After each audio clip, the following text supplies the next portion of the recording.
you know.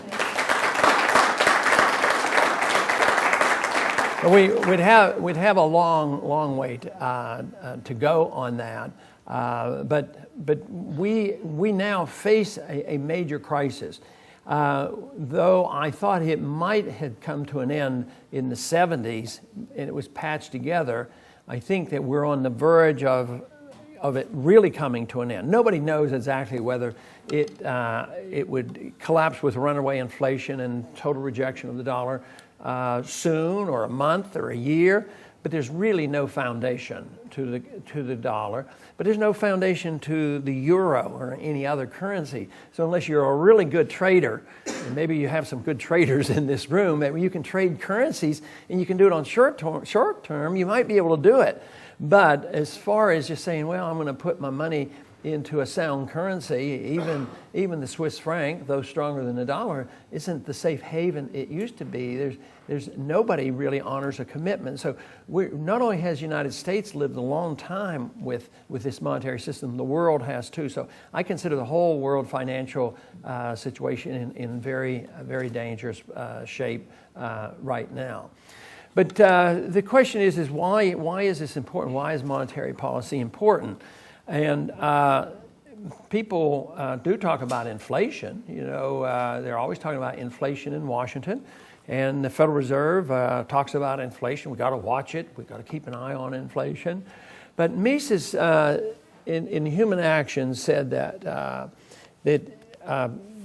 what they want you to think about on inflation are prices. And I used to think, well, he's not making a very strong point because that's just semantics. Why don't we just talk about price inflation and monetary inflation and try to separate the two?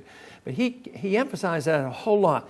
Don't get in a habit of thinking and allowing people to measure inflation by the government-reported CPI. Because then their goal is to keep the CPI down. Sometimes they change the way they calculate the CPI, and they do all kinds of things.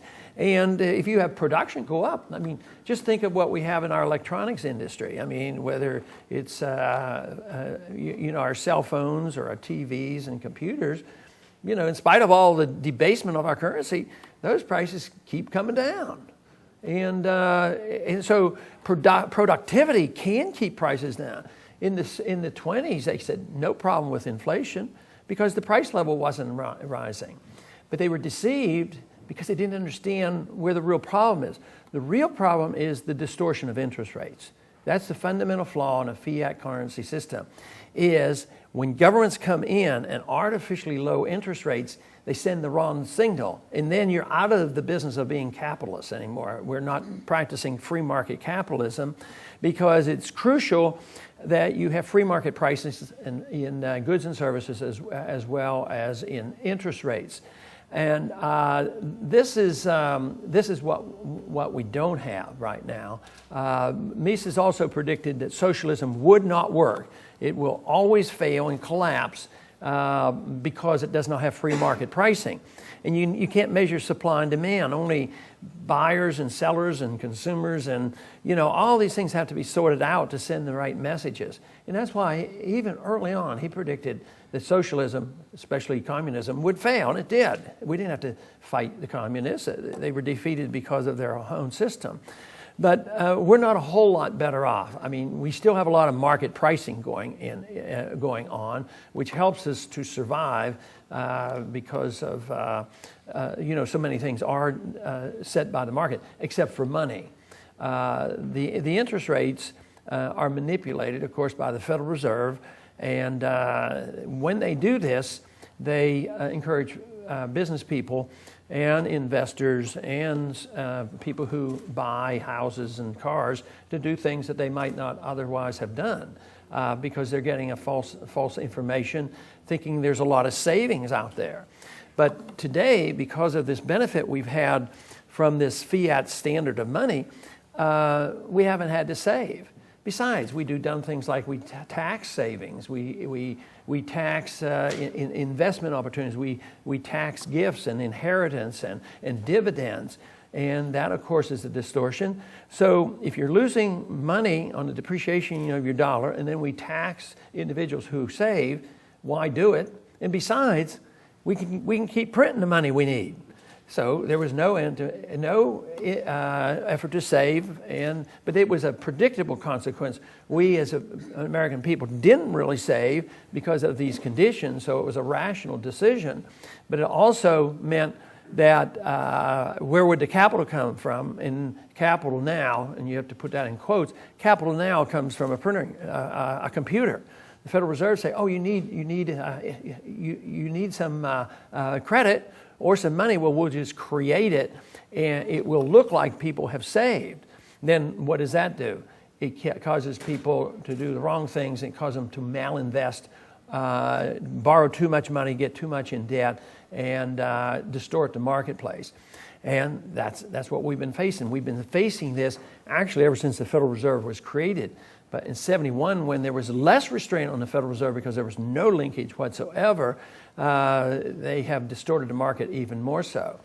And in the last 20 years, the recessions haven't been all that bad, except the longer you go by artificially distorting the economy, the worse the final correction has to be. And I think that's what we're facing today. I think that's what the evidence is showing, that finally the world, holders of dollars, aren't so anxious to hold them as much anymore, and they're also not taking them as readily. And this is the reason the dollar is going down. And to me, one of the most important things that we look at as people involved in politics, in business or whatever, is what is the value of the dollar doing? Even if it doesn't affect anything you do today, if the dollar drops, sometimes it drops nearly 1% in one day, at least 0.5% a day.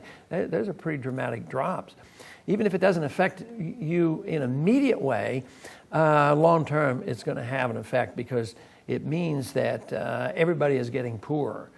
Because we do deal in dollars, and all of a sudden our dollar is less. That means inflation is coming, and even though some interest rates the Federal Reserve is able to keep some of these interest rates low, like overnight rates and discount rates.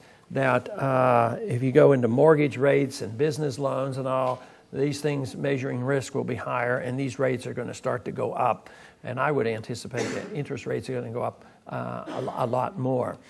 But the Federal Reserve now, everybody's recognizing there's a problem, and what are we going to do about it? And it's not easy. If you want the total free market and sound money, you can't wave a wand, get rid of the Federal Reserve one day. We'd like to get rid of the income tax. We can't do that in one day. So there's a lot of different things we could do, but Washington moves slowly. The plan that I've written up and is on the website is basically 4 points. One is to drastically reduce taxes as quickly as possible. You know, from everything from taxes on tips to taxes on Social Security benefits, taxes on interest and dividends, and taxes on income and corporate taxes, anything we can do to lower taxes. Then also deregulate.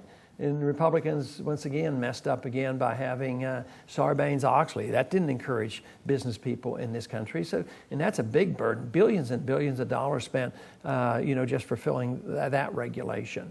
And then also monetary policy reform. Can't get rid of the Fed overnight, but I'd certainly look at trying to introduce competition with the Federal Reserve, legalize the Constitution, legalize gold and silver, and then in this computer age, it seems to me that it wouldn't be complicated at all. We do it instantaneously on the international exchange markets. In a way, free markets and this modern technology that we have has really, it's provided one service, but in a way a disservice. The service is it adjusts the rates instantaneously, and it's almost, the market is miraculous. But in the other sense, it's taken a very bad situation and sort of kept it together and made it work, and it doesn't deserve to work.